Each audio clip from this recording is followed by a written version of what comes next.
बड़ी जानकारी आपको दे दें, दक्षिणी और पूर्वी लेबनान पर आईडीएफ ने बड़ा हमला किया है। इजरायल ने रात भर बम बरसाए हैं लेबनान में।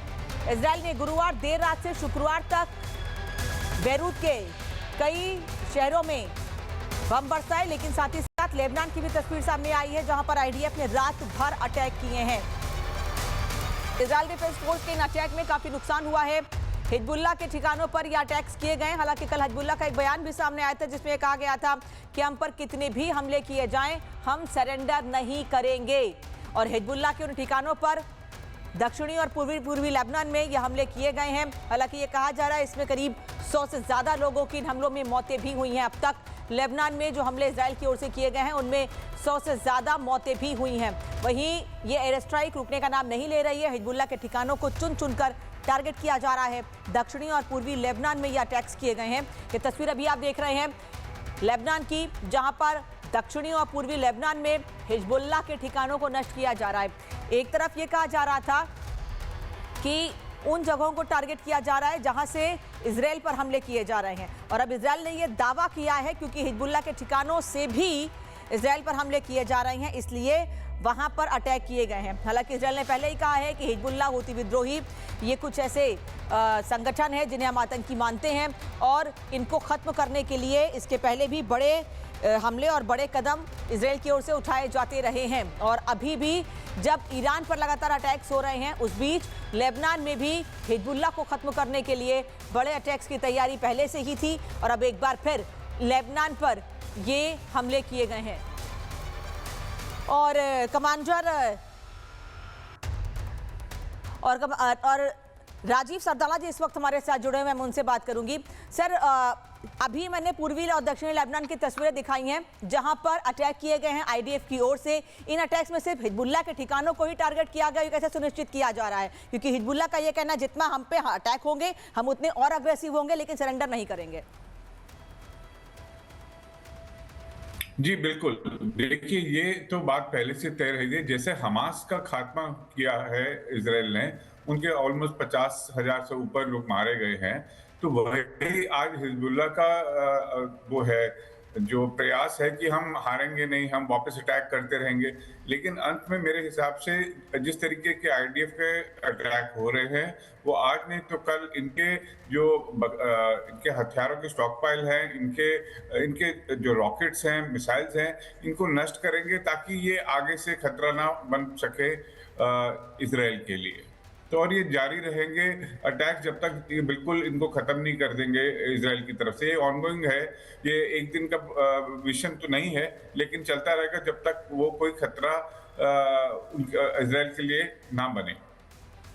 जी कमांडर सरदाना, लेकिन बार बार ये कहा जा रहा है कि ईरान की ओर से जो अटैक किए जा रहे हैं वो यूएस के बेसिस पर किए जा रहे हैं। इजराइल जो अटैक कर रहा है वो उन जगहों पर कर रहा है जहां से ईरान उन पर हमले कर रहा है, उन्हें टारगेट कर रहा है, या यूएस के बेसिस को टारगेट किया जा रहा है। फिर ऐसे में बीच में अब हिजबुल्लाह पर अटैक्स का क्या कारण है कि अब लगे हाथ इन जिनको आतंकी संगठन मान रहा है इजराइल, उनको भी खत्म कर दिया जाए? देखिए, ऐसा नहीं है कि आज की बात है कि जिनको आतंकी संगठन बनाया गया। ये तो 7 अक्टूबर 2023 के अटैक के बाद से ही जो तीनों हैं, हिजबुल्लाह, हूती और हमास, वो तीनों ही ईरान के बाशिंदे थे। आज जब उनके आका ईरान पे अटैक हो चुका है तो जो बाकी बाशिंदे हैं उनमें से भी उन्हें एक साथ खत्म करने की कोशिश की जा रही है, क्योंकि इस समय वो जो हिजबुल्लाह है इसके ऊपर इजराइल पे अटैक कर रहा है, तो उसे रोकने के लिए और चारों तरफ से ना घिर जाने के लिए इजराइल दोनों तरफ या तीनों तरफ की जंग लड़ रहा है। और अमेरिकन बेसिस को तो उन्होंने खत्म करना ही है, उनके ऊपर तो अटैक करना ही, क्योंकि उनकी जो पहुंच है वो अमेरिका तक तो नहीं है, लेकिन जो अमेरिका के दूतावास है या उनके जो बेड़े हैं, फौजी बेड़े हैं, वो तो अमेरिकन सॉइल ही हुए ना एक तरीके से। जिन देशों ने उनको पनाह दी है, अपने जगह, अपने लैंड दिया है कि आप यहाँ पे बनाइए, अपने एयर बेसिस बनाइए, अपने नेवी बेसिस बनाइए, तो वो तो बिल्कुल फेयर टारगेट है। उनको कहते हैं अटैक करना ईरान का हक है, और पलटवार करके जवाब देना बिल्कुल दोनों तरफ का हक है। और जब अमेरिका ने शुरू किया है तो इजराइल ईरान जब तक अपने जिसके जितना बलबूता है वो वापस जरूर लड़ेगा। ठीक है सर, आ रही हूं आपके पास। मेजर जनरल जीडी बख्शी साहब भी हमारे साथ जुड़ गए हैं। जनरल बख्शी, एक तरफ लेबनान में लगातार इजराइल की ओर से अटैक किए जा रहे हैं, और हमने देखा था कि जब हमास की ओर से इजराइल पर अटैक किए जा रहे थे या इजराइल हमास पर अटैक कर रहा था तो ये साफ कहा गया था कि कई फ्रंट पर लड़ाई जारी है। अभी लड़ाई सिर्फ ईरान के साथ थी, फिर जिनको आतंकी संगठन पहले ही माना गया अब उन पर अटैक का क्या कारण है? कि साथ में सबको खत्म करना है, सब पर हमले करने हैं, लेकिन हिजबुल्लाह भी कह रहा है हम खत्म नहीं है, हम सरेंडर करेंगे नहीं, हमले जारी रहेंगे हमारे। देखिए साहब, हिजबुल्लाह एक टाइम पे बड़ी तगड़ी फाइटिंग ऑर्गेनाइजेशन होती थी। 2003 में उन्होंने जम के लड़े थे इजराइल के ग्राउंड इन्वेजन के बरखिलाफ, लेकिन उसके बाद इनकी इंटेलिजेंस पेनिट्रेशन बहुत ज़्यादा हो गई है। अच्छी खासी मार खाई थी 2024 में, थोड़ा हेजिटेट कर रहे हैं तो उसके बाद से। लेकिन बात यह है कि अब इनका जो अस्तित्व की लड़ाई शुरू हो गई है। ईरान इनका जो आका है वो life and death battle fight कर रहा है, तो इनको कूदना पड़ेगा ही पड़ेगा। और इनके जो आपने बड़ी खुशी मना रहे हैं कि हमने आयतुल्ला खमैनी को मार डाला, वो पोप के बराबर है शियाओं के लिए। तो जहाँ जहाँ शिया है तो वो तो साहब भड़केंगे ही, ठीक है, और भड़क भी रहे हैं। और इसके चलते जो हिजबुल्लाह के पास कोई 1,50,000 थोड़े लो क्वालिटी के रॉकेट्स और मिसाइल थे।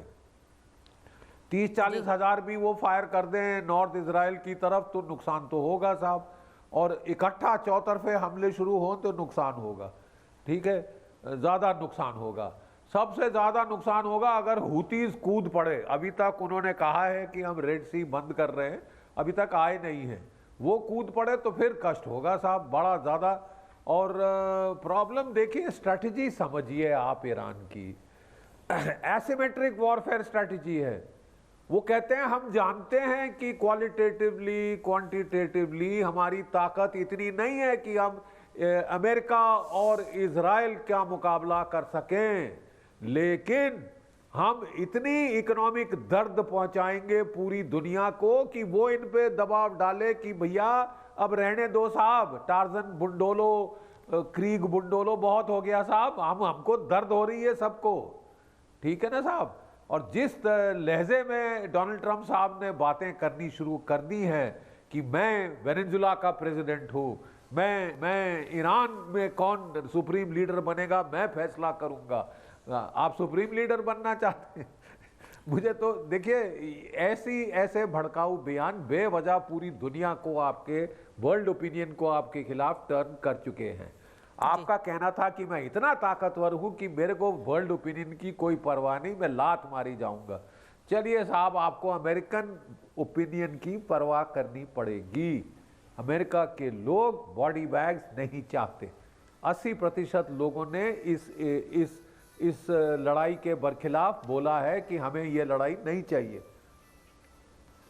जी सर, आ रही हूँ वापस आपके पास, एक रिपोर्ट दिखा देते हैं, क्योंकि तीन तस्वीरें हम दिखा रहे हैं कि लेबनान में किस तरह से इजराइल की ओर से अटैक किए गए हैं। मिडिल ईस्ट में भड़की जंग की आग बुझने का नाम नहीं ले रही है। हर गुजरते घंटे के साथ ये जंग और तेज होती जा रही है, तबाही और बढ़ती चली जा रही है। अमेरिका और इजराइल की बमबारी के जवाब में ईरान मिसाइल और ड्रोन से ताबड़तोड़ हमले कर रहा है। ईरान के रेवोल्यूशनरी गार्ड ने साफ शब्दों में कहा है कि जब तक दुश्मन को सबक नहीं सिखा देंगे, युद्ध जारी रखेंगे।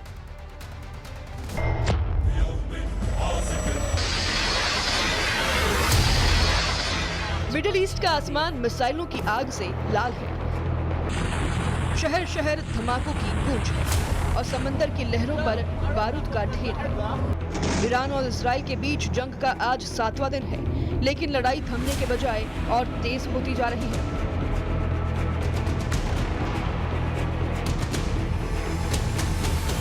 ईरान की सबसे ताकतवर सैन्य इकाई रिवॉल्यूशनरी गार्ड यानी IRGC ने साफ ऐलान कर दिया है कि वो कयामत तक युद्ध जारी रखेगा। IRGC के एक प्रवक्ता ने कहा, हम लंबे युद्ध के लिए तैयार हैं, हमलावर को सजा मिलने तक हमला जारी रहेगा। यानी तेहरान ने दुनिया को साफ संदेश दे दिया है ईरान झुकने वाला नहीं है। इधर ईरान लगातार इजराइल के बड़े शहरों को निशाना बना रहा है। तेल अवीव और हाइफा पर लगातार मिसाइल और ड्रोन अटैक हो रहे हैं। सबसे खतरनाक हमला क्लस्टर बम से किया गया। ये वो हथियार है जो आसमान से गिरते ही कई छोटे छोटे बमों में बट जाता है और बड़े इलाके में तबाही मचा देता है। इजरायली सेना के मुताबिक ईरान की क्लस्टर मिसाइल करीब 8 किलोमीटर के इलाके में करीब 20 छोटे बम गिराती है। हर बम में करीब 2.5 किलो विस्फोटक होता है जो इमारतों और गाड़ियों को चंद सेकंड में मलबे में बदल देता है। ईरान सिर्फ क्लस्टर बम से हमला नहीं कर रहा है, इजराइल पर वो बैलिस्टिक मिसाइलें भी दाग रहा है, जिसकी वजह से इजराइल की कई इमारतें जमींदोज हो गई हैं। ईरान का हमला सिर्फ मिसाइलों तक सीमित नहीं है, उसने अमेरिकी लड़ाकू विमान F-15 को भी निशाना बनाने की कोशिश की। हालांकि पायलट की सूझबूझ से विमान क्रैश होने से बच गया। ईरान ने जंग का दायरा और बढ़ा दिया है। इराक के दुहोक में एक तेल डिपो पर ईरानी ड्रोन हमला किया गया। उधर खाड़ी देशों में भी खतरे की दुबई में ईरान के मिसाइल हमले लगातार जारी हैं। रिपोर्ट के मुताबिक ईरान के निशाने पर तेल रिफाइनरी और अमेरिकी सैन्य ठिकाने हैं, लेकिन बड़ा सवाल है कि आखिर ये जंग कब खत्म होगी। तेहरान ने साफ कर दिया है, हमारा जवाब अभी खत्म नहीं हुआ और हम ऑपरेशनल वेव में दुश्मन को और दर्दनाक हमले झेलने पड़ेंगे। यानी साफ है, मिडिल ईस्ट की ये जंग अभी और खतरनाक मोड़ लेने वाली है, क्योंकि इजराइल, अमेरिका और ईरान की ये जंग अब सिर्फ लड़ाई नहीं बल्कि ताकत, बदले और वर्चस्व की जंग बन चुकी है। Bureau report, Republic Bharat.